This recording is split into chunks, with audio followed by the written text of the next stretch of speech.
Good morning po, Sir Arnel, at maraming salamat po for joining us this morning. Opo, magandang araw po sa inyo.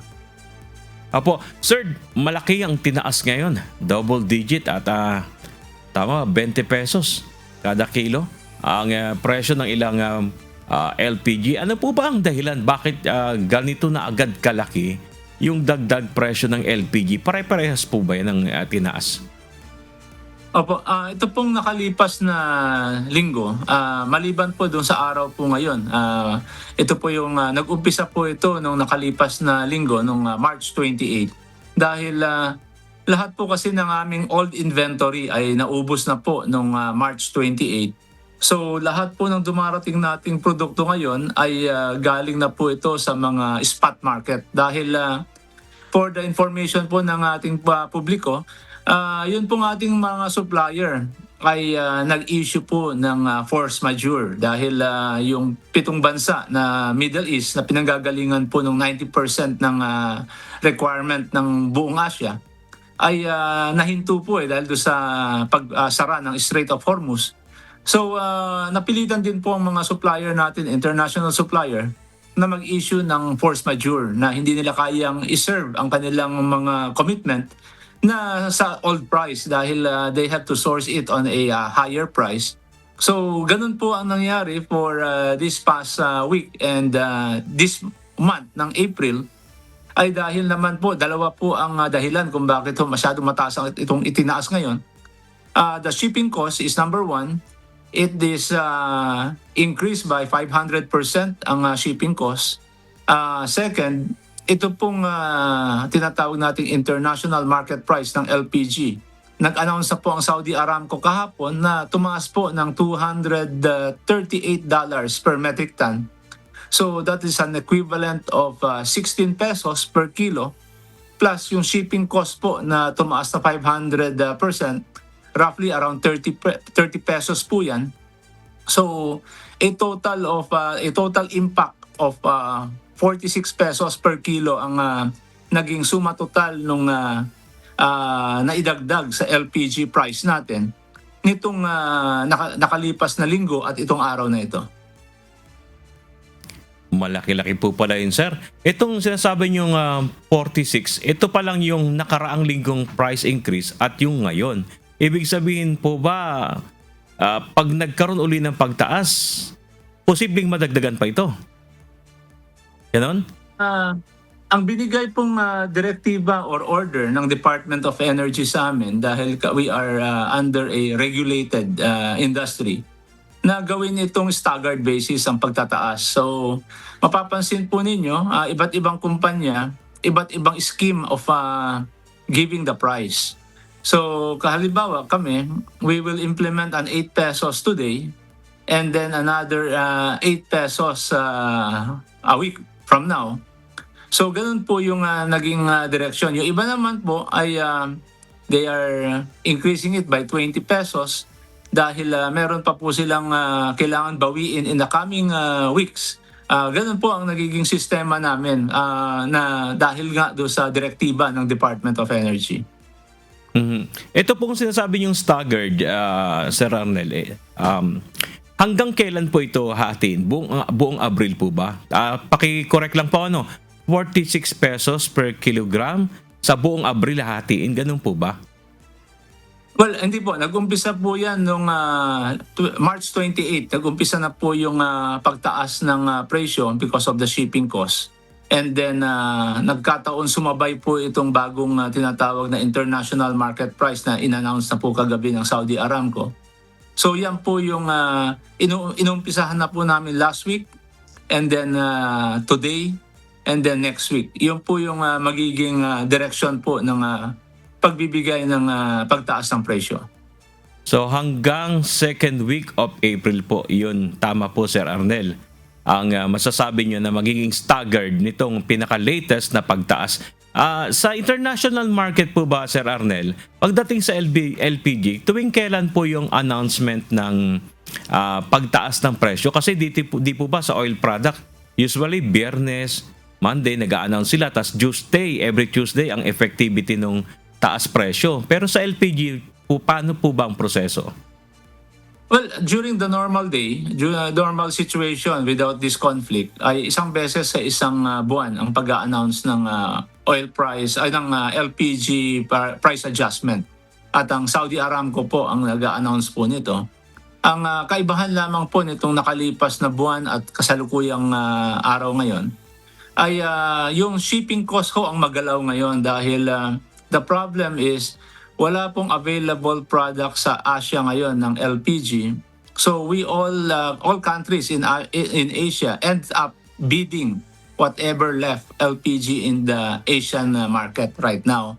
So ganun po ang ginagawa rin po namin sa kasalukuyan dahil based on the directive of the Department of Energy, we have to compete and make sure that we can get more product in our region para po mailagay natin sa ating bansa para ho masigurado natin na we will have no issue in terms of shortage na kagaya po ng nararanasan ng ibang bansa like India and Vietnam. They have a run out of LPG.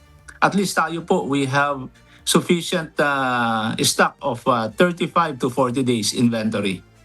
Ayun, yun po sana ang susunod kong tatanong, sir, kung hanggang kailan pa yung supply ng ating LPG sa bansa. Pero yung sinasabi nyo po na hanggang lalabas parang second week of April na po yung staggered na increase. Ibig sabihin po noon, bago naman yung mga upcoming week, may paparating na panibagong delivery, tama po ba yun? At yun din ang magiging batayan po ba kung magkakaroon ulit ng pagtaas? Tama po kayo. It is not because of the international market price of LPG but it is based on the new shipping cost na isa-set po ng bidding system ng mga meron pa pong may mga available product. As of now, para for a better understanding of how we procure the product right now, each company or country that has a available product, they will tender their intent to sell the product. So kailangan po lahat ng gustong interesado ay magre-register, then they will set a date for a bidding, and then within 6 hours, they will announce who won the bid. As of yesterday, ang company po namin participated in a bid, but we lost that bid because somebody bidded so much higher than what we have bidded. So ibig sabihin na mas matindi ang pangangailangan nila at mas may pambili, ganun po ba yun, sir? Well, if you look at the situation sa international news sa India, wala na ho silang magamit na LPG ron. They go back to firewood and charcoal. At makikita nyo ho kung gaano kahaba ang pila. And many of their residents is going back to the countryside kasi wala po silang magamit na pangluto sa city. So yun ho ang ayaw mangyari ng gobyerno sa ating bansa. So yan po ang direktiba sa amin na kailangan naming mag-source ng product whatever the cost will be. Dahil yan po ang importante ay meron ho tayong produkto. Opo, mapakarami pa rin naman tao sa India. Sana wag tayong dumating sa ganung punto na po, Sir Arnel. Pero sa pakikipag-usap nyo po sa pamahalaan, ano naman po ang parte ng pamahalaan para matulungan naman po ang kagaya nyo na makapag-procure o makabili ng magiging supply ng LPG sa ating bansa? Well, the good news that maaari natin sabihin for our consumer, the good news is the LPG sector is under a regulated, ibig sabihin, kontrolado ito ng gobyerno when it comes to all the facilities and all the permit. So kahapon po kami ay pinulong ng Department of Energy and they have instructed us and ordered us to prepare our facility by the middle of May up to first day of June. Dahil meron po silang paparating na LPG delivery from US, Canada, and I think Mexico na kailangan nilang gamitin ang aming mga facility. This is a private facility but because of the national energy emergency declared by the President, the government can use our facility if they want to. So yun po ang direktiba nila sa amin na ihanda ang facility namin dahil gagamitin ng gobyerno. Ayun.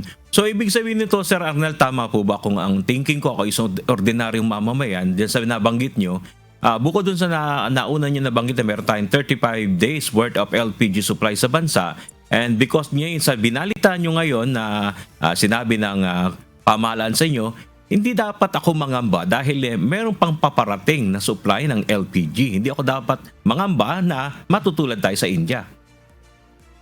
Tama po kayo.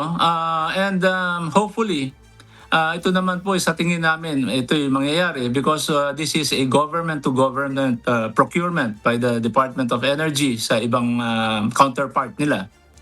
At gagamitin nila ang mga facility namin sa ating bansa to accommodate itong mga darating na barko. Maaring ang presyo po niyan ay mas mababa kaysa sa kuha namin. But hindi pa po nila mababanggit ang presyo sapagkat it is so-called CP price basis. Ibig sabihin, hihintayin po natin ang presyo sa Mayo kung ano po ang international market price ng LPG at yun po ang magiging presyo. Ngayon, maliban doon, ang maganda lang dito, maaring mas mababa ang tinatawag na shipping cost. Kaya ang aking pananaw, maaring ito yung magiging sagot doon sa kakulangan ng langis natin na after May 15 dahil ang stock po ng pribado ngayon namin, mga independent importer, ay hanggang May 15 na lamang. Pero pagdating po ng mga barko na galing po sa binili ng gobyerno, ay ito po ay mag-extend po hanggang June to July na po yan dahil malalaking barko po itong darating. So yun po yung naging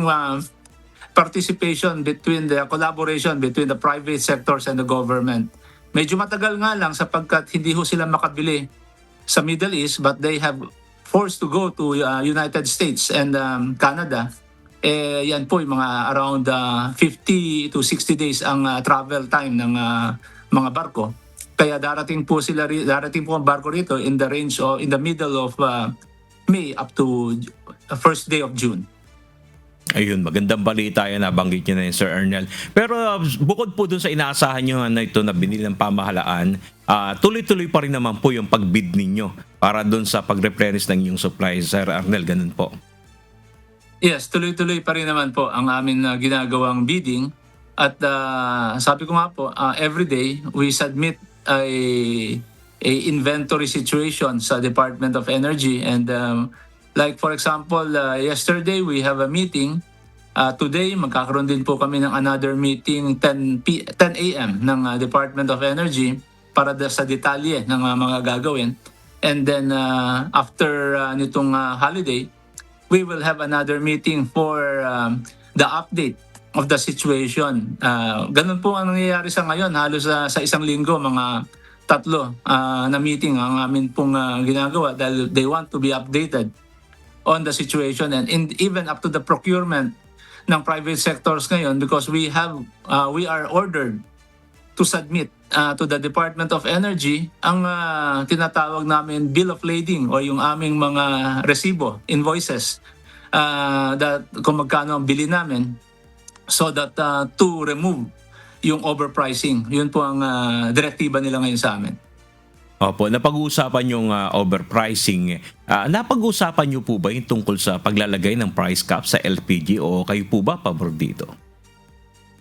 Well, hindi po kami pumabor dito and nakita rin po ng DOE ang importansya po ng walang price cap. Dahil sila mismo, itong halimbawa, yung binili nila ngayon sa Amerika at Canada, pagka yan po nilagyan ng price cap, maaaring hindi nila po pwedeng bilhin yan dahil malulugi po ang gobyerno. Hindi naman po pwedeng, hindi nila alam paano idedepensa na ang gobyerno ay bumili ng isang produkto na napakamahal tapos nag-set tayo ng price cap. Kaya ang kailangan, ang kanilang direktiba is we need to be transparent. We will provide the government and the government will show to the public na ito ang bilihan ngayon ng petrolyo sa international market at ito yung magre-reflect doon sa ating local market. Mahirap po palang gawin yan. Curious lang ako, Sir Arnel, dahil medyo mababa ang presyo ng piso kontra dolyar. Ito po ba nakaka-apekto pa rin sa presyuhan ng LPG? Hindi po gaano ang kahit to yung pagbaba ng halaga ng piso at pag-angat ng dolyar, every $1 increase ay 25 centavos per kilo lamang po ang impact nito sa ating LPG price.